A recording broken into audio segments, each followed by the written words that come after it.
പിതാവിൻ്റെയും പുത്രൻ്റെയും പരിശുദ്ധാത്മാവിൻ്റെയും നാമത്തിൽ ആമേൻ. എൻ്റെ പ്രിയപ്പെട്ടവരെ, ഇന്ന് ജൂൺ 18 വ്യാഴാഴ്ച.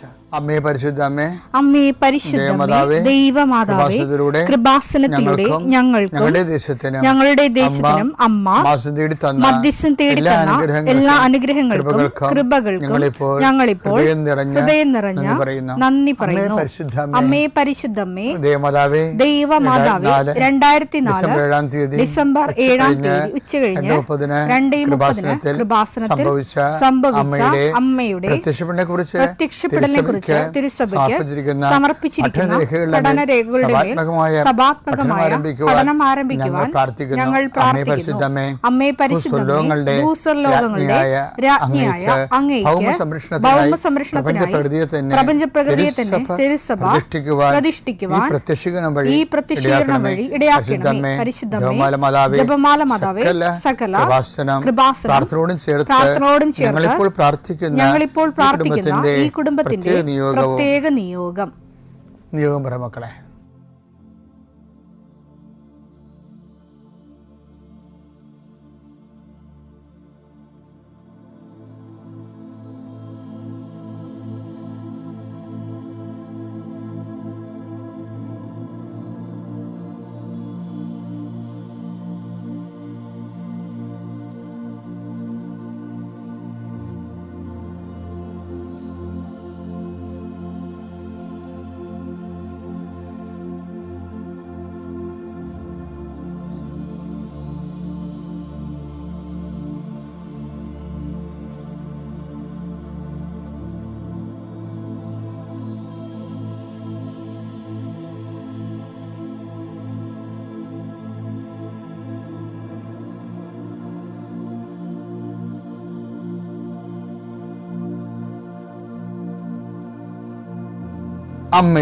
അമ്മയുടെ പ്രത്യക്ഷീകരണത്തിന്റെ ഈ അനുഗ്രഹവേളയിൽ ഞങ്ങൾക്ക് സാധിച്ചു തരുവാൻ കനിയണമേ.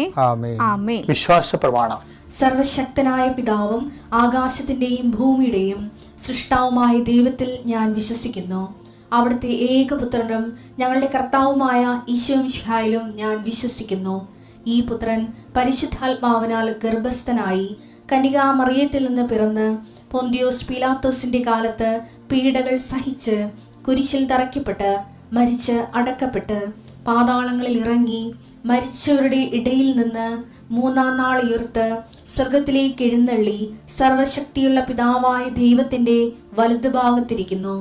അവിടെ നിന്ന് ജീവിക്കുന്നവരെയും മരിച്ചവരെയും വിധിക്കുവാൻ വരുമെന്നും ഞാൻ വിശ്വസിക്കുന്നു. പരിശുദ്ധാത്മാവിലും ഞാൻ വിശ്വസിക്കുന്നു. വിശുദ്ധ കത്തോലിക്കാ സഭയിലും പുണ്യവാന്മാരുടെ ഐക്യത്തിലും പാപങ്ങളുടെ മോചനത്തിലും ശരീരത്തിന്റെ ഉയർപ്പിലും നിത്യമായ ജീവിതത്തിലും ഞാൻ വിശ്വസിക്കുന്നു. ആമേൻ. സ്വർഗ്ഗസ്ഥനായ ഞങ്ങളുടെ പിതാവേ, അങ്ങയുടെ നാമം പൂജിതമാകണമേ. അങ്ങയുടെ രാജ്യം വരണമേ. അങ്ങയുടെ തിരുമനസ് സ്വർഗത്തിലെ പോലെ ഭൂമിയിലും ആകണമേ. അന്നു വേണ്ടുന്ന ആഹാരം ഇന്ന് ഞങ്ങൾക്ക് തരണമേ. ഞങ്ങളോട് തെറ്റ് ചെയ്യുന്നവരോട് ഞങ്ങൾ ക്ഷമിക്കുന്നത് പോലെ ഞങ്ങളുടെ തെറ്റുകൾ ഞങ്ങളോടും ക്ഷമിക്കണമേ. ഞങ്ങളെ പ്രലോഭനത്തിൽ ഉൾപ്പെടുത്തരുതേ, തിന്മയിൽ ഞങ്ങൾ രക്ഷിക്കണമേ. ആമേൻ. നന്മ നിറഞ്ഞ മറിയമേ, സ്വസ്തി. കർത്താവ് അങ്ങയുടെ കൂടെ സ്ത്രീകളിൽ അങ്ങ് അനുഗ്രഹിക്കപ്പെട്ടവളാകുന്നു. അങ്ങയുടെ ഉദരത്തിൻ ഫലമായി ഈശോ അനുഗ്രഹിക്കപ്പെട്ടവനാകുന്നു. പരിശുദ്ധ മറിയമേ, തമ്പുരാന്റെ അമ്മേ, പാപികളായ ഞങ്ങൾക്ക് വേണ്ടി ഇപ്പോഴും ഞങ്ങളുടെ മരണസമയത്തും തമ്പുരാനോട് അപേക്ഷിക്കണമേ. ആമേൻ. കർത്താവേ, നിന്റെ ഉന്നതമായ നാമത്തിന് സ്തോത്രം ചെയ്യും. കർത്താവേ, നിന്റെ വിശുദ്ധ പൗരോഹിത്യത്തെ മഹത്വപ്പെടുത്തണമേ. കർത്താവെ, സഭയിലുള്ള സാന്നിധ്യം പ്രകടമാക്കണമേ. 40 വർഷം ഞാൻ അർപ്പിച്ച കൃപാന്റെ യുഗതിയാണ്.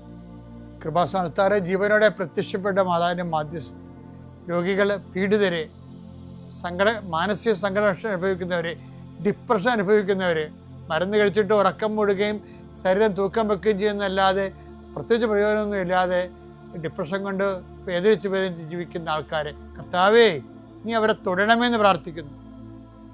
ഓട്ടിസം കുഞ്ഞുങ്ങളെ, ഹൈപ്പർ ആക്ടിവിറ്റി കുഞ്ഞുങ്ങൾ, അവിടെ മാതാപിതാക്കന്മാരെ മനസ്സ് കെട്ടുപോയവരെ, തകർച്ച സങ്കടം കൊണ്ട് അവർക്ക് ജീവിക്കാൻ പറ്റാത്തവർ, ജീവിക്കാൻ വേണ്ടി ജീവിതത്തോട് മൽപ്പിടുത്തം നടത്തുന്നവർ, മരുന്ന് കഴിച്ചിട്ടും രോഗം സുഖമാക്കാതെയും രോഗം പൊറുക്കാതെ ഇരിക്കുന്നവർ, എൻ്റെ കർത്താവിന് ഉന്നതമായ നാമത്തിൽ സഭയുടെ അധികാരത്തിൽ കുരിശിൻ്റെ അടയാളത്തിൽ ദൈവശക്തിയാൽ നിനക്ക് ദൈവസന്ധിപ്പ് സൗഖ്യം ലഭിക്കട്ടെ. നിത്യം പിതാവും പുത്രനും പരിശുദ്ധാത്മാവുമായ സർവ്വേശ്വര എന്നേക്കും ആമേൻ. എൻ്റെ പ്രിയപ്പെട്ടവരെ, നമ്മൾ ഉടമ്പടിയിൽ അർത്ഥവത്തായിട്ട് കാര്യക്ഷമമായ ഉടമ്പടി പ്രവർത്തനമാണ് നമ്മൾ നടത്തുന്നതെന്ന്, അഥവാ പ്രേക്ഷിത പ്രവർത്തനമാണ് നമ്മൾ നടത്തുന്നതെന്ന് നമ്മൾ ആദ്യം ഉറപ്പ് വരുത്തേണ്ടതാണ്. ഇപ്പം നിങ്ങളോട് ഞാൻ സംസാരിക്കുന്നല്ലേ, അപ്പോൾ സംസാരിക്കുന്ന മുമ്പ് ഞാൻ കുറേ മനസ്സിൽ പ്രാർത്ഥിക്കുകയും ഇനി കർത്താവ് ആഗ്രഹിക്കുന്ന കാര്യങ്ങൾ എനിക്ക് വെളിപ്പെടുത്തി കിട്ടാൻ വേണ്ടി ഞാൻ മനസ്സൊരുക്കുകയൊക്കെ ചെയ്യുന്നുണ്ട്. ഇത് ഇപ്പം തുടങ്ങിയല്ല, പട്ടുമുതലേ കർത്താവിൻ്റെ കാര്യം പറയാൻ തുടങ്ങുന്ന കാലം മുതലേ എനിക്കൊരു ചെറിയ ടെൻഷൻ ഉണ്ടാകും എപ്പോഴും. അത് എത്ര വയസ്സായാലും എനിക്ക് തോന്നുന്നത് ടെൻഷൻ കുറയരുതെന്നുള്ളതാണ് എൻ്റെ അനുഭവത്തിൽ നിന്ന് ഞാൻ പഠിച്ചത്. കാര്യം ഞാൻ ഇടവകയിലൊക്കെ നടത്തിയിട്ടുള്ള ഇരിക്കുമ്പോഴേ നമുക്ക് വൈകുന്നേരമല്ല ഓരോ സ്ഥലത്ത് കൺവെൻഷന് വിളിക്കണം നമ്മളാണ്. അപ്പോൾ ഞാൻ ഡെയിലി പോയി വരികയായിരിക്കും ചെയ്യണത്. പക്ഷേ ഇടവകയിൽ വരുമ്പോൾ ചില സമയത്ത് വല്ല സിക്കായിരിക്കും, ചിലപ്പോൾ ചില സമയത്ത് നമ്മുടെ വീട്ടിൽ അവിടെ ഇടവക മരിപ്പുണ്ടാവും. മരണമൊക്കെ ഉണ്ടായാൽ നമുക്ക് ഇട്ടച്ചും പോകാൻ പറ്റത്തില്ല. അതെല്ലാം കഴിഞ്ഞ് പരവെടുത്ത് അതിൻ്റെ കുർബാന ചൊല്ലി ആൾക്കാരെല്ലാം പിരിച്ചതിന് ശേഷമേ നമുക്ക് പോകാൻ പറ്റത്തുള്ളൂ. അപ്പോൾ നമുക്ക് ചിലപ്പോൾ 10-120 കിലോമീറ്റർ സഞ്ചരിക്കണമെങ്കിൽ ചിലപ്പോൾ അരമണിക്കൂർ ഉണ്ടാകത്തുള്ളൂ. അപ്പം അങ്ങനെ വരുമ്പോൾ അങ്ങനെ സഞ്ചരിച്ചാൽ പോലും സമയത്ത് എത്താൻ പറ്റത്തില്ല. അങ്ങനെ വരുമ്പോൾ നമ്മൾ എന്ത് ചെയ്യും? നമ്മളൊരു ടെൻഷൻ അടിക്കും അല്ലേ, തീർച്ചയായിട്ടും. പക്ഷേ ടെൻഷൻ അടിക്കുമ്പോൾ നമ്മളതിനെ പ്രെയറായിട്ട് കൺവേർട്ട് ചെയ്യും.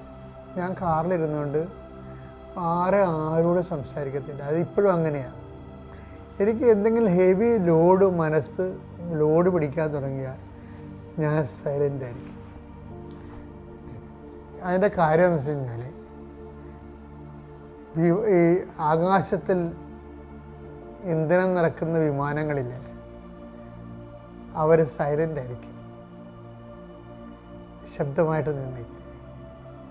അതായത് നമ്മൾ പ്രെയർ ചെയ്ത് നമ്മളുടെ ഒരു ടെൻഷനുണ്ട്, പിന്നെ നമ്മൾക്ക് ചെയ്യാനുള്ള ആശങ്ക ഉണ്ട്, ആങ്സൈറ്റി ഇതൊക്കെ ഉണ്ടാകും. ഇതൊക്കെ ഏറ്റവും കൂടുതൽ വേണ്ട കാര്യങ്ങളാണ് ഇതെല്ലാം. ഈ ഉത്കണ്ഠ, അതുപോലെ തന്നെ ടെൻഷൻ, ഇതിൻ്റെ വരുന്നൊരു വിഷയം ഇത് ആണ് ദൈവത്തെ ആശ്രയിക്കാനും കണ്ടെത്താനും നമ്മളെ ഒരു പരിധി വരെ സഹായിക്കും.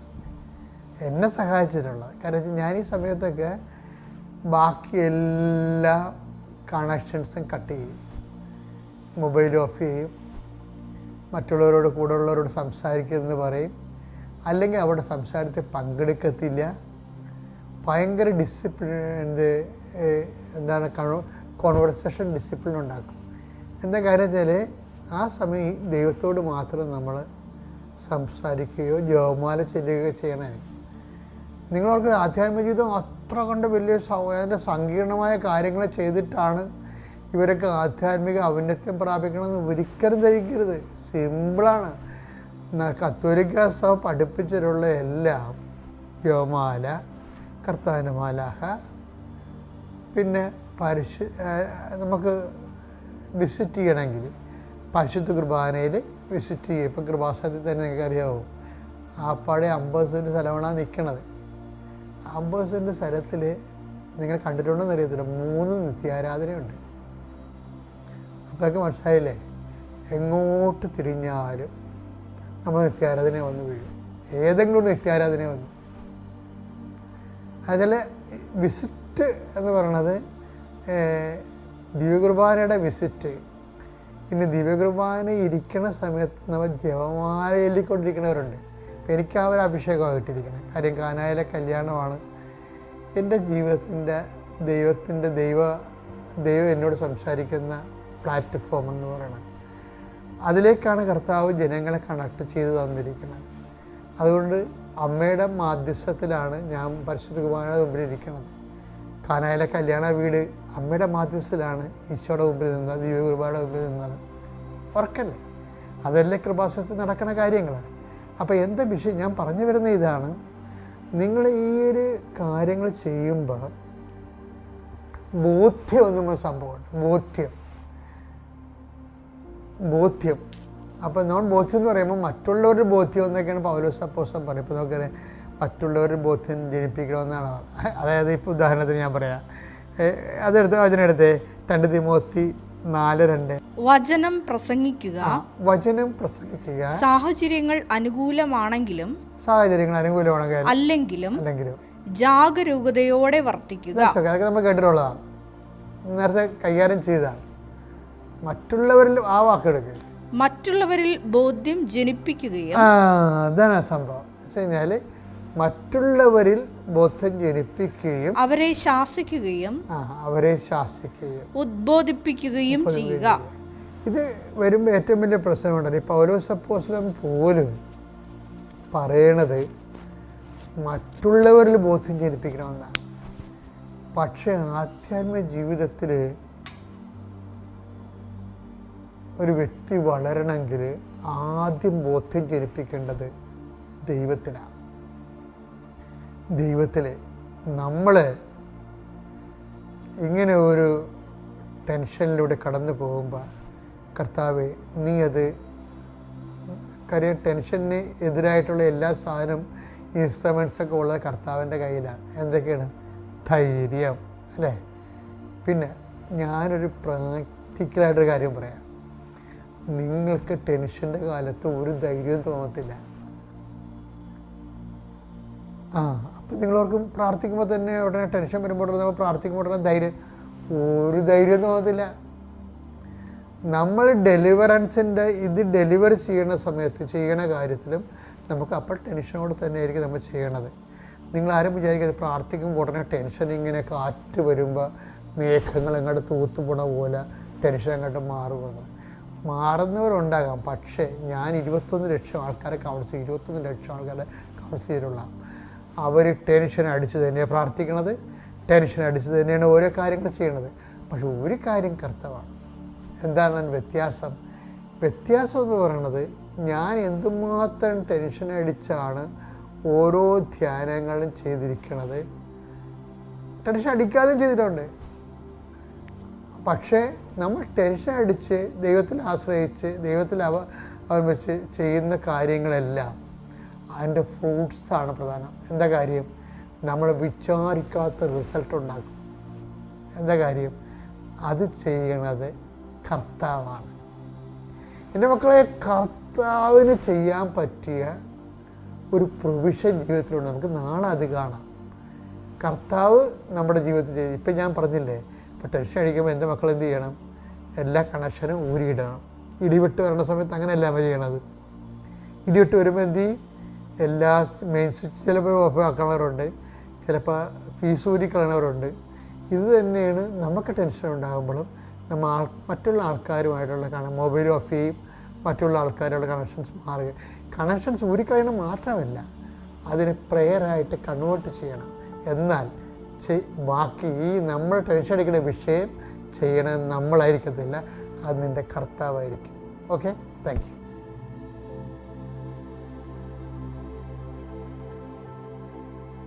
അത്യപൂർവ ദൈവാനുഭവങ്ങൾ ഇനി നിങ്ങൾക്കും സ്വന്തം. ഈ യൂട്യൂബ് ചാനൽ ഇതുവരെ സബ്സ്ക്രൈബ് ചെയ്തിട്ടില്ലെങ്കിൽ ഇപ്പോൾ തന്നെ സബ്സ്ക്രൈബ് ചെയ്യുക. ഈ വീഡിയോ ഇപ്പോൾ തന്നെ നിങ്ങളുടെ സുഹൃത്തുക്കൾക്ക് ഷെയർ ചെയ്തുകൊണ്ട് കർത്താവിന്റെ പ്രേക്ഷിതരാകുക.